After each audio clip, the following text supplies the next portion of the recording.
All right, welcome back. Out here in the Atlas Defense kitchen, cat kitchen. Um, I think that a apt observation is that revolution can't start when there's still dishes to be done, and I think that there's a lot of meaning behind that, at least in the sense of um, divorcing the gender identities that come with doing the dishes. Um, and not just that, but like again, like handling your shit in your community, right?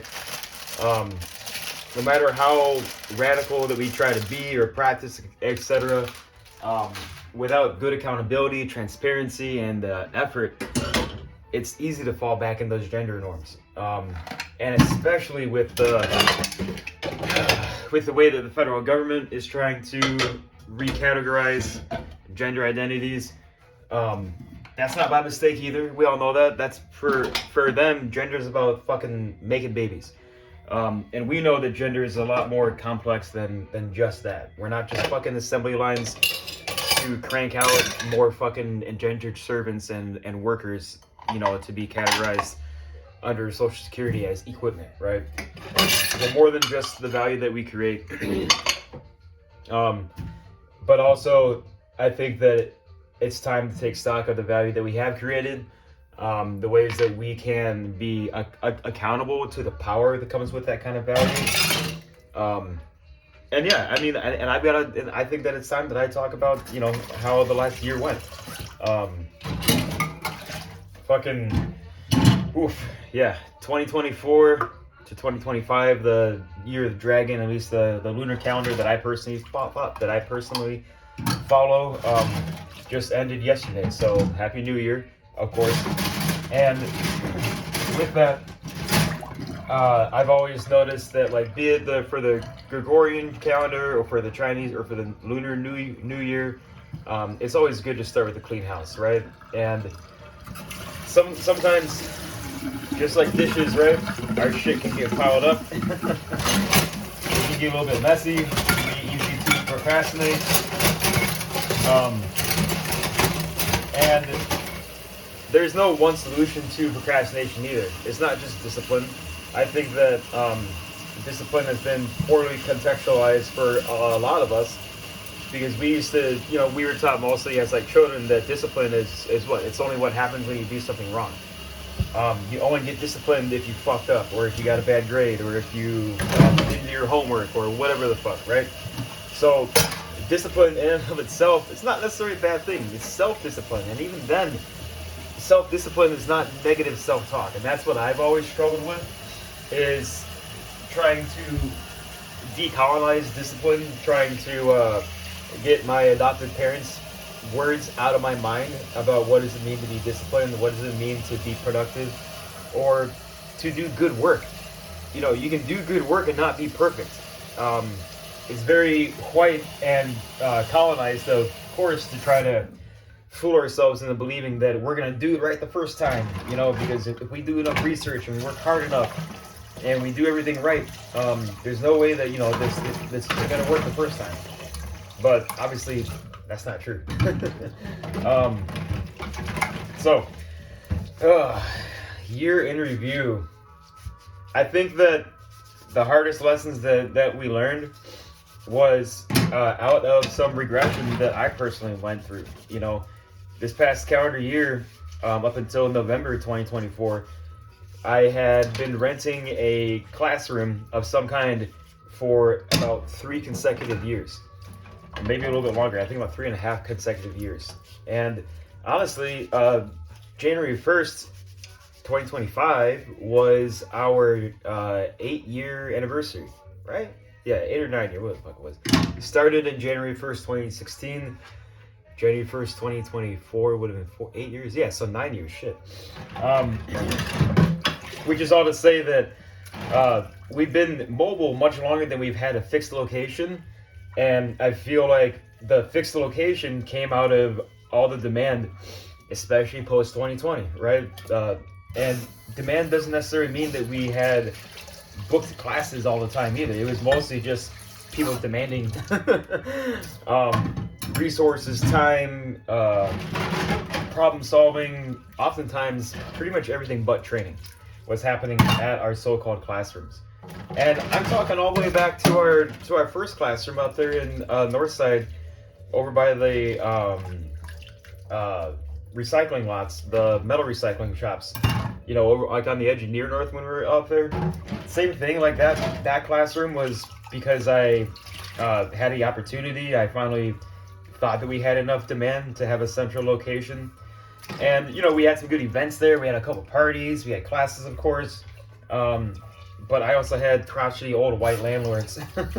They were horrible people. And I eventually was able to break that lease because they were trying to get me to get the room up to fire code. And the lease specifically stated that it was up to the leaseholder, to the landlord, to keep the space up to fire code. So, long story short, yeah, I was able to kind of get out of that space and moved right into our Lake Street location. That's probably what more of you all know us by, is when we were over there on Lake and 30th at Rare Productions.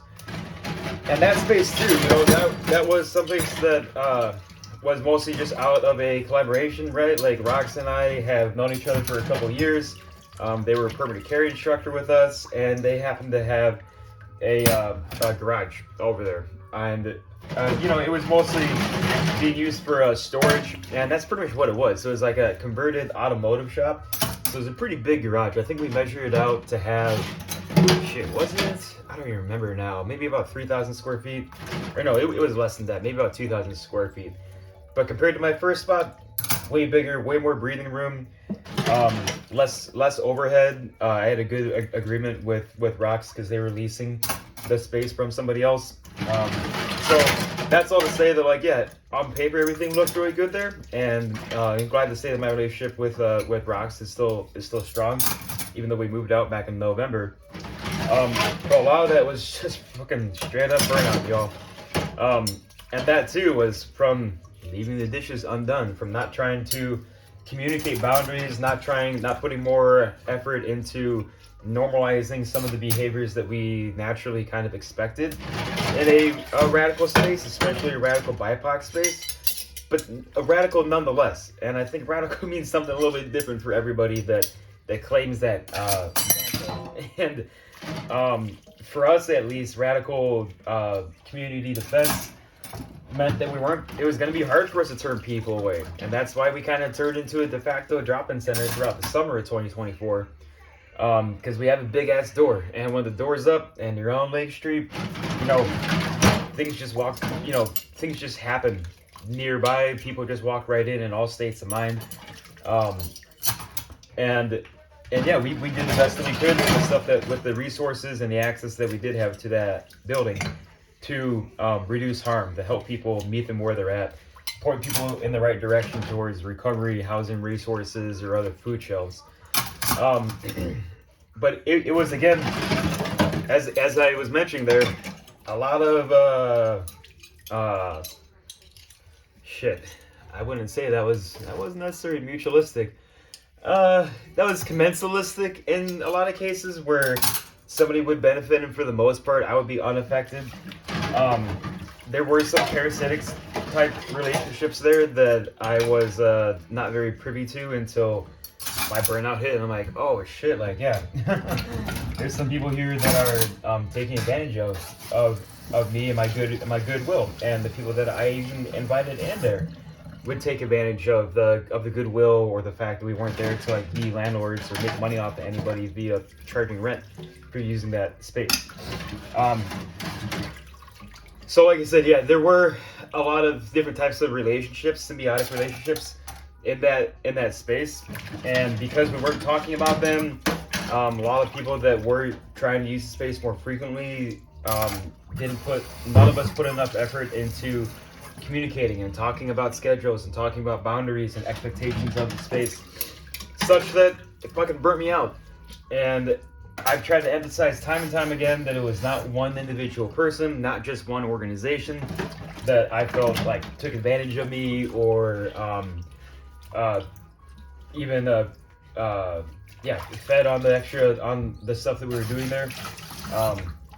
Road to Home, it was a culmination of all those things. It was the constant need that was out there, the trauma that everybody else was experiencing up and down Lake Street as a result of the brutality of Minneapolis police. I think that we can pull a heat map from Confluence Studio that shows how use of force incidents by MPD was very high on the western part of Lake Street between Uptown and Hiawatha, and such that it seemed to push a lot of our unhoused people further east down Lake Street towards Lake and 30th, where we used to be, and other parts of the city. And again, like, I thought we all knew that. Like, anytime there's like so-called extra enforcement, all that they're doing is just pushing the problem up and down the street. It doesn't actually solve anything. It just pushes the dealers a couple blocks away. So the fucking business that called 311 about the dealers or about a unhoused person camping out on their doorstep doesn't see the problem anymore, but the problem persists nonetheless. So that's yeah, I think that was probably part of the role that MPD played in all of this over the summer 2024, was just, you know, brutalizing people, pushing them up and down Lake Street, and then folks would come to us in a state of duress, in a state of just, yeah, like fucking ungrounded, different realities sometimes, unmedicated, undiagnosed, and coming to us because the doors were open and because it's hard for me to say no. And you know, 95% of the time, anybody that came into that space had good intentions, was there to share space with us, was there to use a shower or to use the phone or to grab some printable content, some zines about where the local food shelves are, or just other types of radical literature that we had out there. But also, you know, there's a couple times where I didn't listen to my instincts and let in people that probably shouldn't have been there. And even then, like, if somebody comes in with the intent to do harm or the intent to extract value or to appropriate or to center their whiteness in our space, then I as long as it's not going to immediately hurt anybody, I tend to let that shit play out. Instead of me trying to swoop in and try to correct somebody right there on the spot and be like, you seem to be kind of fucked up. If they're not actively trying to harm somebody, I'm still not going to kick them out. I'm not going to tell them to leave until they've actually crossed an actual line of creating a harmful, actively harmful or dangerous space for, again, specifically for a POC that space was intended for. So yes, I did kick white people out of the classroom, and I've done that. I'll probably do that again. I don't give a fuck. Yeah, this defense is not for white people. I don't give a fuck how many people that we've helped, how many white people that we've helped. But that was just a byproduct of our politics. That was just a byproduct of the way that we already move in community. Yes, we're always going to help people, but we're not here by design just for white people. And I feel like white radicals, so-called, forget that they've been catered to their whole fucking lives, especially white trans people, that forget, like, they've been indoctrinated to center white women's safety, to let white lady tears be an excuse for anything from fucking genocide to calling the police on black and brown folks. And that is one of the issues that I did have with white people coming through that space. They didn't know how to come correct. They didn't have any humility. They didn't seem to have the time to ask questions about what we were doing there, much less even fucking train. And that's why, yeah, it did get to a point several times there throughout the summer that I asked a couple of white people to leave and never come back. They obviously don't take that well, because white people are not used to being told no, or that they're not welcome somewhere. And I don't care what other marginalized identity that you might claim, you're fucking white first. When you're getting chased by the police, do you think that the police are going to decide based on your any other condition other than the way you fucking look about whether or not they're going to shoot you in the back? Right? If you have me and a white person running from the cops at the same time, who do you think they're going to fucking shoot in the back first? I guarantee you didn't say the white person. So that's that fucking white privilege, that no matter what your disability, no matter what your gender identity, if you have whiteness, you're a fucking white person first, and you need to come to terms with that and understand that not every place is going to be meant for you. And furthermore, skin folk ain't always kinfolk either, right? I think that's the other misconception here of like people think that I'm like, oh yeah, fuck all white people, I only trust POC. No, all I'm saying is that white people have a lot more privilege to unlearn before they can come correct into one of our spaces. And POC also have the fucking white man to unlearn from their own mind. Capitalism is a fucking bitch, and I know that, like, especially with the way that like multi-generational families can live and evolve and grow, you might see that capitalism has helped your family, or duopoly, or statism, or voting, or voters' rights, or getting all this stuff passed by the state legislature to support minorities, might lead you to believe that the state is legitimately interested in your liberation, when in fact they're only doing that for cooptation.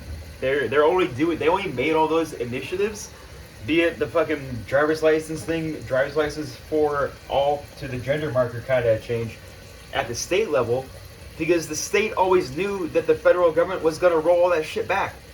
Just like any other liberal, they're going to lie to your face and then still do what they were going to do anyways in the background. And that is further the goal of the federal government of colonization, genocide, cultural erasure, while at the same time being able to pit us against one another, because they dangle some fucking grants out there in front of us as if we're all gonna have wonderful ideas to qualify for these $1 million grants, and the money is always gonna keep on flowing. And guess what? I say I told you so, but of course, those federal dollars have already started drying up. I'm making this on, like I said, Lunar New Year, January 29th. And just yesterday, Trump already signed executive orders stopping funding for most federal grant programs while they do their own internal review of whether or not they actually want to be releasing that kind of money to the community. So again, like, if your entire liberation was based around getting fucking grant money, I'm not laughing at your misfortune. I'm just laughing at your naivety to really believe that things like the American Rescue Plan was actually for us. Most of the American Rescue Plan dollars were used to expand prison industrial complex. I myself was even a service provider on a grant that was funded by American Rescue Plan to train black and brown youth on firearm safety. But even that program is about to be defunded because they are, it falls under the same blanket of all federal grant programs that they're reconsidering. So again, that's all to say. Back to kinfolk. Not all black and brown people are our people either. They're colonized. There's a lot of colonized in the mind folks that have either grown up here in the United States or they immigrated here on that false American dream. And I think that's the other thing that like a lot of our POC need to unlearn is the fact that the American dream was never real. And all respect, to your family and to your parents that decided to come to America, but as most of us who live here in America know, America fucking hates us. They don't want us here. And I think that the immigrants that do the best here are the ones that like accept that, and then they just start fucking grinding. They start successful businesses. They send money back to their family, back in Mexico or anywhere else. And they're doing what they came up here to do, and that is to make money and send it back home. I don't really blame them for taking care of their family, but that's also to say, like, again, that doesn't necessarily mean that they have the same analysis as the rest of us, because they're doing this American thing out of survival, and we're here because we didn't have a choice. So again, I know there's a lot of nuance to that conversation too, especially for multi-generational families that are struggling with immigration status and stuff like that. But again, like, yes, they are our people, but also, are they the ones that are going to be talking to the police? Or are they going to be the ones that are still voting in a duopoly? Sometimes, yeah. Oftentimes, yeah. More than you want to admit. Back to white liberals, I think the funny thing about most white liberals is that they think that the city and the inner city and the so-called hood is more liberal than it actually is. Most of the hood is fucking conservative, you guys. We're in a radical bubble here in Minneapolis, mostly in south side of Minneapolis at that. Because we're so close to ground zero of the George Floyd uprising, so for some of us, it just seems natural to, not depend on the police, or to not depend on a duopoly, not depend on the outcome of a fucking sham vote to decide who's going to be our new dictator. Like, most of us have been fucked over by the left and the right, enough to understand that, like, again, there's no power that is going to be shared when it comes to colonialism. And you guys, like, if you voted for that cop, Kamala Harris, then more power to you, I guess. But, like, you would have been surprised, or to say the least, if you actually were paying attention at the mass deportations that were going to happen under a Democrat president or a Republican president. Mass deportations are still going to happen, you guys. Like, they were still gearing up for this shit, regardless of what president that they put in power. And why do you think they got you to vote for a cop? Like, it didn't take that long for y'all to go from defund the police to vote for the police. And the results show for them themselves. Majority white women voted for Trump, but majority Latino men voted for fucking Trump against their own interests, but nonetheless they voted towards power. And it's funny to see how people kind of relate to power, especially the power that's been oppressing them, because sometimes they really don't have any other choice.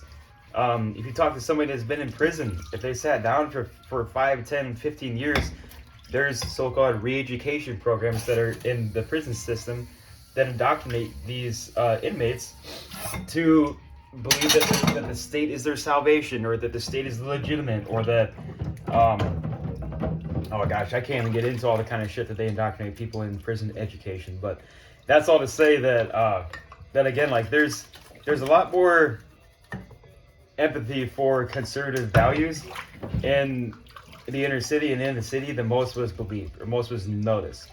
And that's at least among the people that are actually voting and, still engaging in that entire system. So, which is all to say that, like, regardless if you still vote or not, we still have shit to unlearn as it relates to how we move around power, how much legitimacy that we give it, and how we relate to our own actual power too, right? I'm no stranger to the fact that I have social capital.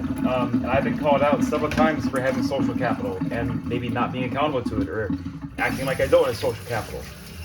Because it used to be easy when I was getting started out to just pretend that I don't have social capital, that I wasn't seeking that kind of thing, and whatever people say on my behalf is because they've actually had a real experience with me in a class or a training setting, or maybe even on the street. It's hot. But over the years, what I've realized too is that I have not been always accountable to my power, to my privileges, to the way I present this stuff, with a masculine energy, or a masculine kind of privilege that comes with being a brown guy with a beard. Sure, I'm still a brown guy, and I'm still seen as a threat to most of the police, but I'm still a male-presenting person that sometimes can end up helping me in certain situations that I end up training people on, that I later on realize, like, oh yeah, of course, like they don't have the same privileges or presentation that I have. Verbal de-escalation isn't going to work the same for a student that's not like me, right? Pick any of them, right?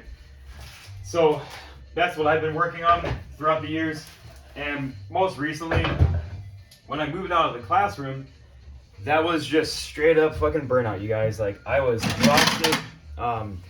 My hairline was regressing.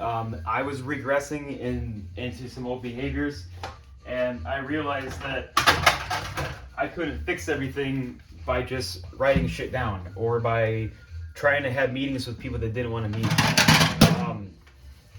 I had to remove myself from the situation, and hopefully you've heard me say this before, and if not, you'll hear me say this several times again. Sometimes your lack of a presence, or just saying no, is just as powerful as trying to change somebody's mind by monologuing them, right? If I just talk at somebody indefinitely in a so-called meeting or anything like that, it's not going to change their mind. It's not going to change your perspective. They're not going to empathize with me if they're already committed to misunderstanding me. So oftentimes I realize like, oh, I just need to pull back. I just need to say no. Leaving the room, biggest statement that you can make. Fuck Trump forever. But also, I swear this sounds like a fucking Trump thing to say, but walking into the room ready to leave at any moment isn't just for your self-defense, it's for your own spiritual defense. Being able to walk away from any deal, no matter how good that the deal is, no matter how much money that they might offer you, walking in there nonetheless with the option parked in the back of your mind that I can walk away at any time, gives you a lot of power. And when you do decide to exercise that power, it's very freeing, it's very liberating. It feels even better to just step back and let the rumors do what they're gonna do. You know, I'm not really here to try to correct anybody's false information they might have been given about the nature of my departure from that space, other than to say that power was not evenly distributed there. We weren't talking about power. We weren't talking about what happens between the people that were paying rent there and the people that were not paying rent there. What was happening with gender roles there. And how people were seeing themselves as far as like their responsibility to that space too. So I realized that, like, you know, pulling out as one of the few people that was paying rent there created some disabilities, created some instability. And I've talked with those people too, you know, and I'm sure that not all of them are fans of me because I left in the way that I did. But like I said, I set that whole situation up so I could walk away at any moment that I wanted to. Renters don't have very many rights in Minnesota or throughout the rest of the so-called United States. And commercial renters have even less rights. It fucking sucks. Like, I've experienced it firsthand several ways over. But even in this situation, I set up a deal, so I would just, you know, pay month to month, cash rent. And I really could leave anytime that I want because there was no legal documentation as far as like a lease or anything that was keeping me there. So as I was getting closer and closer to my final stage of like burnout, of like really physically not being able to work, I realized that, again, as I've kind of hinted at before, I was doing everything at that classroom except for teaching classes.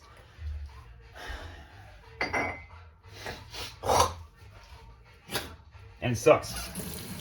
It was pretty sad when I realized that I was spending anywhere from about $10,000 to $15,000 a year on rent for the last 3.5 years of my profits, basically, to white landlords.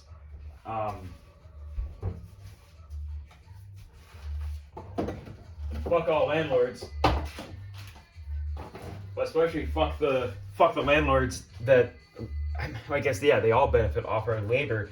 I was experiencing that in a very visceral, first world, of course, but a nonetheless very visceral way when I was hustling. I was busting my ass off to make the money that I needed to pay rent and pay the rest of my bills every month. And then November hit, I'm like, wait a second, like, this is why I'm not paying myself very much. Like, if I'm paying $10,000 to $15,000 a year in rent, no wonder I'm only paying myself about $1,000 a month. And do the math yourself there. That was adding up to about $12K a year on average that I pay myself from Atlas Defense. That's below the poverty line. If I wasn't in the married household, I personally would probably qualify for food stamps. So shout out to my wife, of course, because she's the anchor in our family. She's the smarter one. She doesn't have any brain injuries or broken bones or anything like that. And she runs a successful business too. But that's all to say that yeah, my aha moment hit in like November when Scorpio season was getting started there, and I'm like, yeah, like, I need to do something for myself here. And like, as I said before, I've learned time and time again that my lack of a presence, that walking away can be the simplest statement that I can make. So yeah, I moved out over the weekend, early November. Started getting canceled by a couple of people that were still in that space, that were still occupying that space, just like me, without a rent, without a lease, not paying rent or anything like that, but still upset that I left in the way that I did, nonetheless. And it fucking sucked, you know. Like I know that like the times that I have been canceled, or have been just that. Just been a time that I've been canceled by somebody that was pretty angry with the way that I was doing things, with the way I presented myself, with the way that I was communicating or enforcing boundaries. And in this case specifically, it was the way I was just going right to enforcing boundaries instead of putting more effort into communicating them. You know, we can go back and forth forever about who was trying to make themselves more available than the other. But the fact was that we never really were able to sync up very well in that space and literally get on the same page. About access control, about who was allowed to come in, who was not.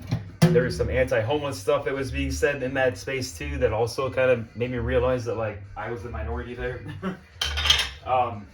So that all added up to me realizing that like that space was not for me.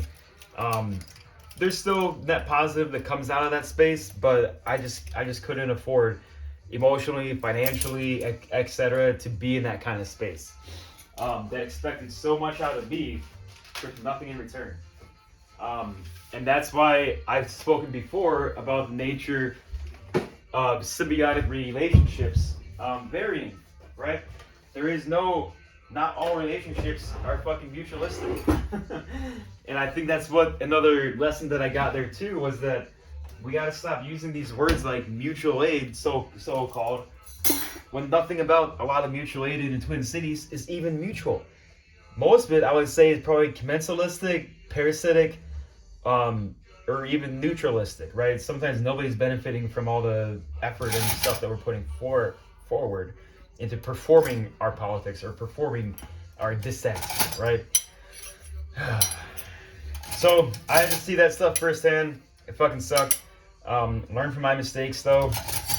I'm just saying, yeah, you all can and ought to learn from my mistakes as much as I'm trying to learn from them. In the sense that this doesn't mean that I'm just going to stop. I'm not just going to stop doing mutual aid. I'm not just going to stop teaching or training folks, even though I seriously consider that. When I was going through the worst parts of my burnout, I was literally considering shutting down Atlas Defense and just applying at the fucking Ace Hardware right up the street, and just go back to having a regular job, keeping my head down, minding my own business, and just saying fuck all to everything else. The funny thing was that my burnout, when I really hit the wall, it was like November 1st or 2nd. I wasn't even thinking about the so-called election, to be totally honest. Like, I don't vote. I don't believe in that system. I know a lot of people do, and probably even people that listen to this podcast. Or dare I say a podcast? People that even listen to this video might even vote too. And you know, good for you. I'm glad that you believe in that stuff still. But that just was not even a thing for me. Like it never was. I've never voted for a winning candidate, even the 3 times that I have voted.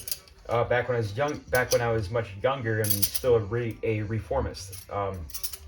So, like I said, the election was actually the last thing on my mind when I realized that I hit the wall. But then when the election happened, as I'm going through my burnout, imagine my surprise that all of a sudden everybody's all interested in training, and or security, making me their fucking security team. And I think throughout all of that, I was able to get back to center. I do appreciate the couple of close friends and comrades that came out for my birthday mid-November, and other people that supported me and my move.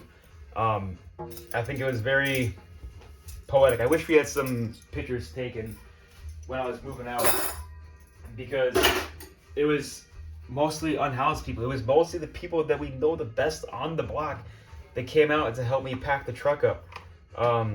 And they even told me, you know, like, no hard feelings. We understand that you're burnt out, that you can't do this. And I, you know, made sure that the food shelf was going to keep on running, and just told them to be careful around the rest of the people that run that space that are not with the food shelf.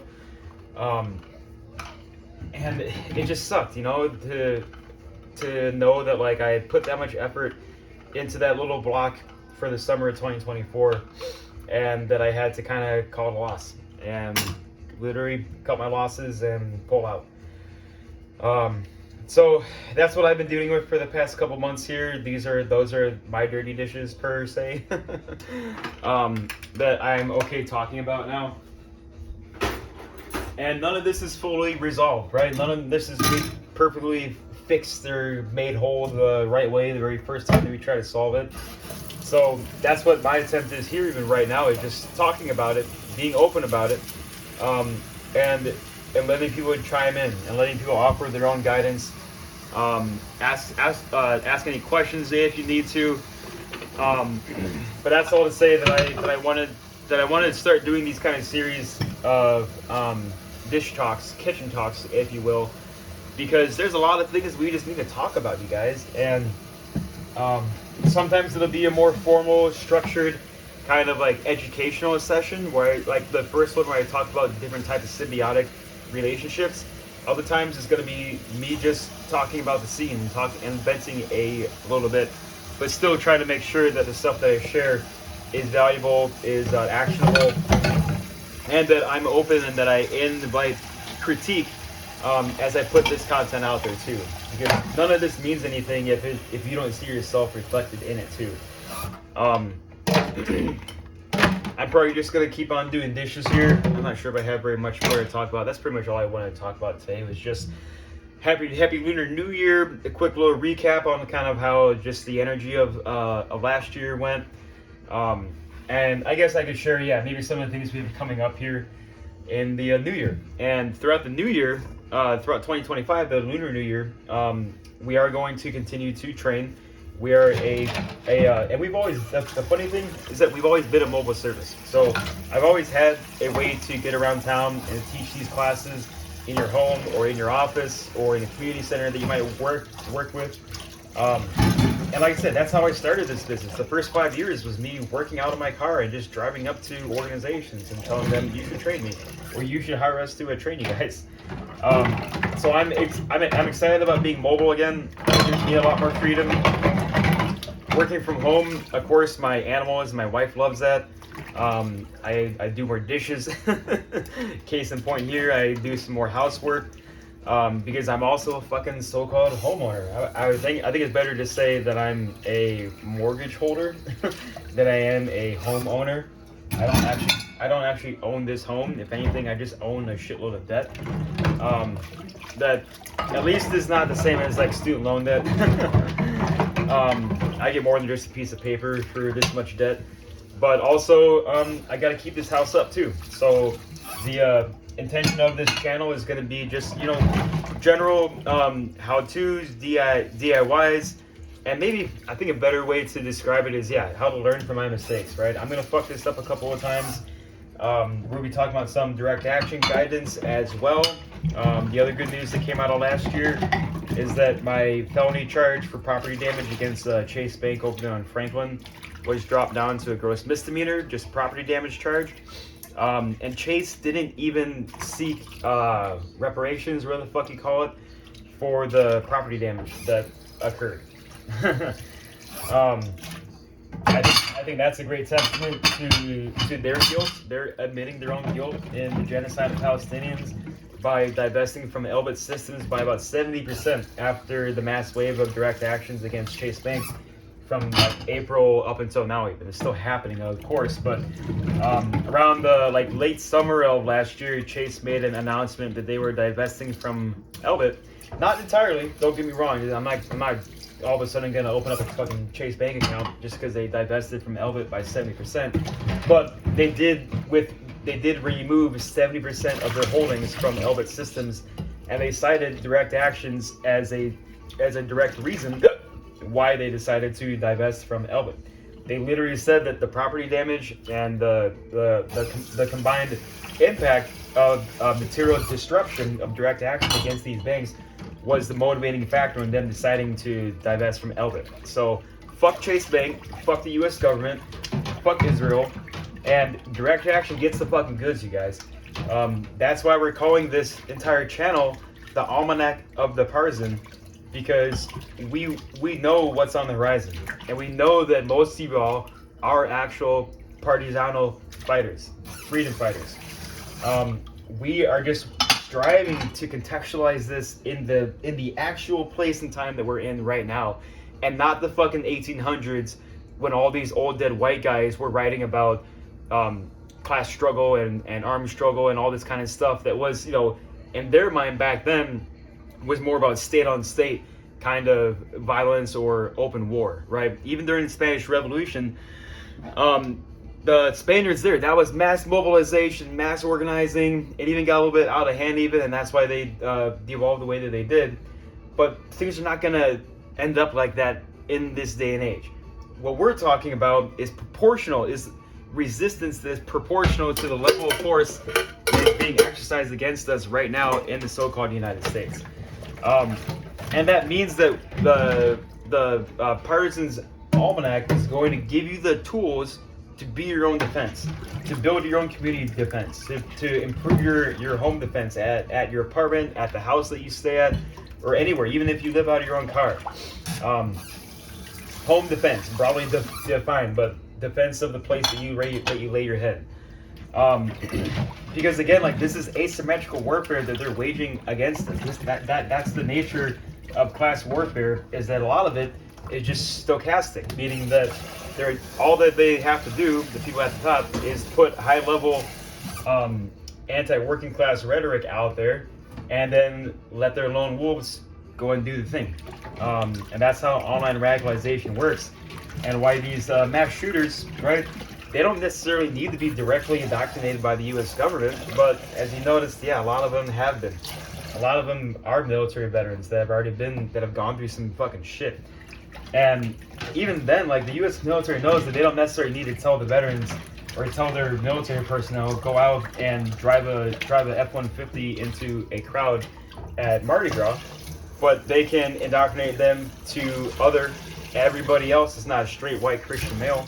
They can indoctrinate people to believe that that escalatory violence is the only way to get your voice heard, because that's what they do in the military and in the police. They literally train us in what's called EOF, escalation of force, how to escalate force against another person.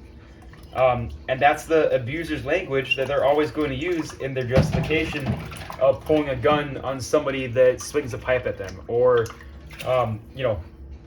I don't want to go down that path right now, but yeah, again, like putting their knee on the neck of somebody that passed a fake $20 bill, right? That kind of rhetoric is really dangerous in our world, because that shit can spill over and affect us too if we're not vigilant for it. So that's why Partisan's Almanac is going to be, like I said, a source of wisdom, a source of guidance for y'all to increase your capacity for a general fucking strike. And that's the actual call to action that I want to finish this entire video on, is Partisan's Almanac is specifically to help prepare for a general strike in 2028. In the meantime, yeah, we are going to need to defend ourselves. We are going to need to be prepared for asymmetrical lone wolf attacks at anything from a drag story hour to the next Pride March, right? And again, that doesn't mean we need to act like the cops. It doesn't mean that we need to escalate force. That doesn't mean that we need to do all the shit that we've seen happen overseas. We have to decide and inform our own choices about how we're going to proportionally respond. And it's hard, trust me. Like, I think that's why there's so many liberals and anarchists and even abolitionists that are anti-gun ownership, because they're rightfully, got a healthy respect for the firearm. But they haven't really pushed their imagination. They haven't really thought about, okay, well, when we abolish the police, who's going to hold the guns? Are we just going to get rid of all the guns at the same time we abolish the police? That sure is fucking going to happen. So, as we prepare for this general strike, I am going to mostly be, I'm not going to funnel everybody towards gun ownership or firearms training, but everybody's going to have a fair opportunity to learn about gun safety on their own terms. Maybe that means that you don't train on guns with us until you've known us for a couple years. Maybe we spend more time on event planning, safety training, on verbal de-escalation, on the hand-to-hand stuff even. And only when you feel ready are we going to put a gun in your hand. But we do strongly believe that everybody, literally everybody, with a few exceptions, not only has the right to own a gun, or at least learn how to be comfortable around a firearm, but they, at a bare minimum, like I said, owe it to themselves to have more of that knowledge about gun safety, what makes a gun safe, what makes a gun unsafe, what makes a safe gun owner, what makes an unsafe gun owner, so they can better inform their own choices about gun ownership and who they're going to allow in their spaces, armed or unarmed. So yes, it's not all about guns, but also we're not going to try to dance around that topic anymore either. We're here to help arm the general strike. And what's a general strike? Very, very briefly, it's just choosing not to work and supporting your neighbors in non-monetary ways to help them not work while they meet their basic needs. And sometimes, yes, we're going to need some cash too, right? We're going to need money. We're going to need ways to make money off the people that are not engaging in the general strike, so we can pay our own bills, so we can keep a roof over our own heads, so we can continue to engage in the mutual aid that we do offer. Because even those that are helping organize the general strike, of those people, not everybody's going to be able to strike. I totally get it. I'm not here to play purity politics about a general strike. It's more about, are you participating? Do you have a plan? Is there somebody that you want to support taking a week off, a month off, or the entire 6 months or the entire year off in 2028 until the federal government gets the fucking message? So, think about the general strike, think about the kind of resources, tools, and skills that you would need to support a general strike, and tell me in the comments. Message me in the DMs, hit us up on the Discord channel, in the general chat there too, and tell us what do you think that you need to learn, or what kind of capacity do you need to increase in order to support and help plan and execute a general strike in 2028. I know it's quite a long ways off, but for the most impactful strikes, to get to that critical mass, I think the critical mass of about 10 million people that we need to sign their strike cards. When we get to that critical mass, it's going to be indicative of the kind of work that you guys have been putting in, and that's also why it's going to take time and it takes perspective to actually plan something this far off, right? And we've known, and we've seen how the past 4 years, how these so-called presidencies can come and go, and how quick the time can pass. And if all we're doing is just bitching about the problem and not doing anything to materially and radically change the way that this country is fucking run, then don't be surprised when Trump installs himself as a dictator at the end of his presidential term and gets 3, 4, 5 terms. Because like I said before, I won't be surprised. And I'm trying to hold my judgment for the people that really still believe in the duopoly, but we need a socialist, communist revolution. And that's your friendly neighborhood anarchist telling you that too. I think anarchy has a role to play in all this, and that's why I'm here to do skill building and skill sharing, not because I want power and not because I'm going to gatekeep this information, but because I think that a true revolution is going to have democratized defense, democratized access to defense, democratized access to self-fucking determination. So we're not waiting on a fucking cop or the so-called good guy with a gun to put down your fucking abuser when they're beating the shit out of you. You deserve to have that choice in your own hands. And people have a long way to go. We all have a long way to go to live in this actualized society that we want to have. But in the meantime, it's going to be messy. It's going to be chaotic. It's going to be scary. And we're here for it. I'm good at being scared. Doesn't mean that I enjoy it, but being good at being scared means that you're going to stay alive. It means you're going to keep your edge, and you're going to be there for your community when shit really does hit the fan. People that don't have training tend to freeze up in fight or flight. It's not just fight or flight, it's fight, flight, or freeze. And those kind of people can be very dangerous when they're given leadership positions, when they might have all the right identity politics and, walk the walk.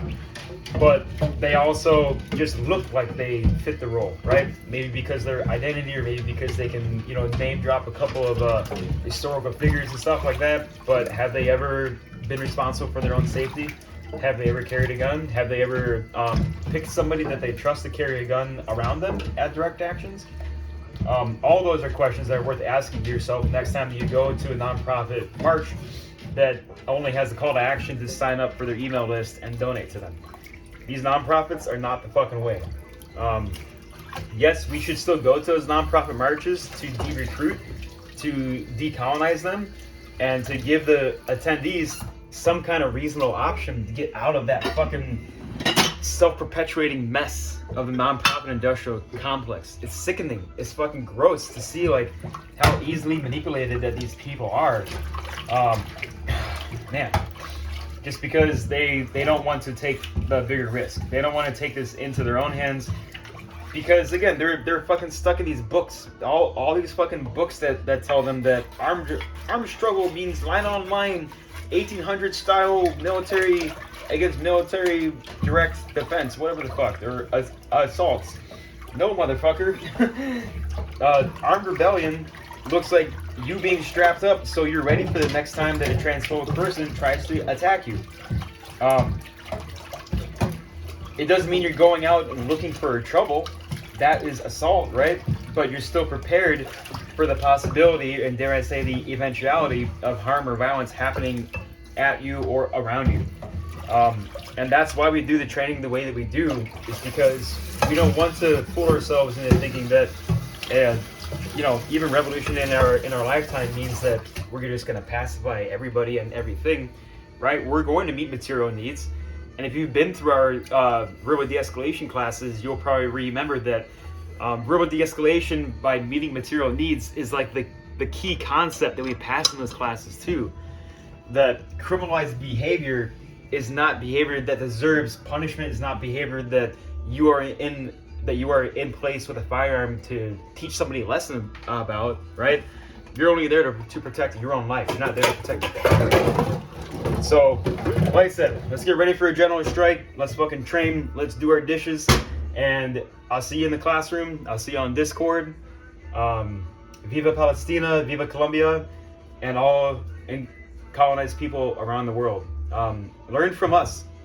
You all that are here in the core, in the heart of the empire, had the best opportunity to set the example for what resistance from the inside looks like.